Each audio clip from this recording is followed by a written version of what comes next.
我今次係5月5號去到5月9號 Week 40嘅 Trading Review 啦。咁5月5號嘅時候咧就買咗呢個美元嘅，喺15分鐘切入嘅。咁喺4小時圖可以見到咧，成個美元嘅格局咧行緊一個好大嘅橫行區啦。咁喺呢個位置大概142.758附近咧，就有個回踩咗呢一個大嘅 time frame 嘅前底啦。咁啊有一段嘅上升動能向上爆啦，跟住踩咗兩個雙頂，回翻落嚟呢個位置就再突破咗呢個支持阻力位置啦。咁於是乎喺考慮呢個 trade 嘅時候咧，就買緊一個上升通道嘅買法嚟嘅，所以喺15分鐘圖咧可以見到呢一段嘅上升通道上升段啦，配合呢個前支持阻力嘅位置啦，咁於是乎就切入咗個市場，就試做一個買一段嘅上升啦，放喺前頂嘅位置啦。咁好可惜個價格嘅走勢咧，就係打翻落嚟呢個位置，做咗一個更加大嘅上升嘅通道啦。咁就呢個 trade 就止蝕咗嘅，但係整體個操作上高係符合呢個交易條件嘅。好，咁去到5月6號啦，亦都做咗呢個英鎊對呢個美元嘅 sell 盤啦。咁同樣地，亦都係喺大嘅 time frame 嘅時候4小時啦，見到有個前支持阻力嘅位置係回測咗呢個頂啦。咁啊價格向下走嘅。咁喺1個小時圖嘅時候咧，可以見到呢度係多次回測咗呢個頂啦，甚至乎係出現咗一個打走上方一個 limit order 嘅一個形態啦。咁啊震盪向下揼落嚟啦，揼咗落嚟之後咧，喺呢個位置咧，我哋見到呢度有個震盪區出咗嚟嘅。咁而呢個震盪區咧，當其時嘅諗法咧就係買一個橫行跌嘅概念向下買嘅。咁好可惜個價格就調翻轉走啦，亦都打走咗我哋嘅止蝕位置啦。咁呢個位置要檢討翻就係，其實佢下方係一個前支持阻力位置咧，亦都係 backtest 咗好多次㗎啦。咁比較理想買嘅話咧，橫行嘅操作一定係出咗2B，一個快吉咗上去，再好快收翻落嚟去做埋一個沽盤嘅交易會好啲啦。咁而呢一個位置去買入咧，都唔係話太差嘅，亦都係符合到個交易條件啦。咁5月6號咧，亦都係 sell 咗呢個歐羅對美元啦。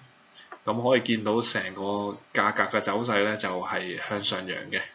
咁當過咗呢條白色嘅大 time frame 嘅支持阻力位置咧，個價格開始出現咗一啲橫行盤整啦，就再橫行啦，就出現咗呢撇嘢。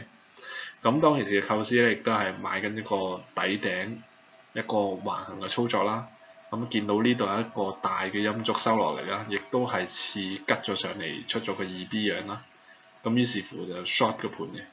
咁好可惜個止蝕位置就擺得唔靚仔啦。咁應該擺高少少，等個價格有空間去俾佢走啦。咁呢個位置就係個 stop loss 處理得唔好啦。咁係啦，5月7號嘅英鎊對美元嘅 sell 盤啦，一個買盤嚟嘅。咁呢個買盤咧就係基於一個橫行底啦，白色線係前支持阻力嘅位置啦，多次回測啦，咁突破咗啦，突破咗呢個位置啦，然之後好慢咁樣回咗落嚟啦，於是乎就喺呢個位置回測嘅位置咧就買升嘅。咁當價格去到1:1咧，就 take 咗部分 profits 嘅，亦都推咗呢個risk free 嘅。咁啊，最終個價格向下走啦，行一個比較大 time frame 嘅震盪下行啦，咁就攞咗少少 profits 嘅利潤啦。咁5月7號啦，亦都做咗呢個歐羅對美元嘅 sell 盤嘅，咁啊重複做咗一次嘅。呢個 sell 盤咧，亦都係成啱啱上邊講嗰個操作嚟嘅。咁係回顧翻係同一個 trade 嘅。咁回顧翻啦，咁其實如果個 stop loss 咧係擺高少少的話咧，其實就係已經係按我哋預期方向向下走㗎啦。5月8號啦，分別做咗兩個嘅歐羅嘅買盤啦。咁喺5分鐘嘅 time frame 可以見到啦，咁價格喺呢個前支持阻力嘅大 time frame 咧，就有個好快嘅 backtest 回測啦，然之後旗形啦，咁突破上嚟啦，一路上到嚟啦，行咗一個1、2啦，咁呢度係一個時間嘅整合啦，就係一個橫行區啦，時間調整啦，咁喺橫行區時間調整見到一個雙底啦，配合呢個上升動能啦，於是乎切入市場啦，咁亦都係行咗1:1嘅走勢啦，5分鐘交易啦，食半牛半推指示啦，咁take 個部分 profit 啦，咁亦都喺第二個交易機會咧就係突破呢個橫行段啦，回測啦，有動能啦，逆停動啦，咁切入市場買升啦，目標就放一個通道嘅上面啦，咁亦都係攞到個 target 嘅位置嘅，咁呢兩個 trade 都係賺錢。咁5月8號啦，買咗呢個恒生指數啦，大圖咧可以見到行咗一個大型嘅上升震盪啦，而白色線咧就係大嘅支持阻力位啦，亦都有 backtest 咗好多次㗎啦。咁價格一路向上衝嘅，咁見到呢個收窄三角形咧都留意咗好耐㗎啦。咁呢個收窄三角形咧最終都係突破咗啦，突破咗之後咧就見到喺細圖咧呢度有條支持阻力線嘅，價格頂到兩個底咧，於是乎就買一個上升嘅。初頭睇就睇到好遠啦，當個價格佢走咗2-3日之後咧，個 gap down 咗落嚟，再回踩咧，喺大概呢啲位置度啦，就放咗 take 咗 profits 嘅，就唔去喺一個咁震盪嘅環境下繼續持有啦。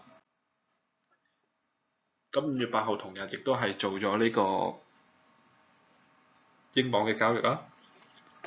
見到成個 time frame 亦都係行緊一個橫行嘅震盪啦。當其時咧喺呢個位置就出現咗一個2B 嘅走勢啦，舐咗落嚟好快 gap up 咗上嚟，於是乎切入。呢個 trade 咧係做得有啲心急嘅。首先佢係升彈高咗先去買啦，彈得好高啦叫做。第二咧就其實個 reward ratio 係唔靚仔嘅，睇到呢度咧大概我記得好似1:1.6幾咁上下，係唔理想啦。好快亦都意識到呢個問題啦，見佢做咗個雙頂，亦都窒下嘅時候就 take 咗手動 take 咗 profit 就唔再持有呢個 trade 啦。最終個價格亦都係打穿咗嗰個走勢啦，繼續向下震盪走嘅。同日亦都做咗呢個瑞士法郎嘅買盤啦。瑞士法郎買盤咧就好容易睇到㗎啦。呢度有段 A 段啦，時間調整啦，多次驗證咗呢個位置啦。呢度出咗個 2B， 踩咗上嚟之後咧，就利用呢一個中軸位置，呢個橫行段嘅中軸位置，加埋呢個十字星，就喺回測逆停動嘅情況下買入。先睇前頂，最終價格亦都係喺呢個位置，我哋攞咗利潤啦。總括而言咧，VIX40咧係一個比較唔錯嘅交易啦。主要係交易上都係跟到個規矩啦。有啲係因為個交易嘅隨機性而打走啦。亦都有啲係操作上嘅問題，譬如個防守個 stop loss 擺得唔靚仔啦，個 reward ratio 唔靚又入咗啦。整體嚟講係冇輸冇贏嘅。總括而言係一路將嗰個跌幅啦，所謂個 draw 單咧係慢慢 cover 緊嘅。希望今個禮拜會再做得好啲。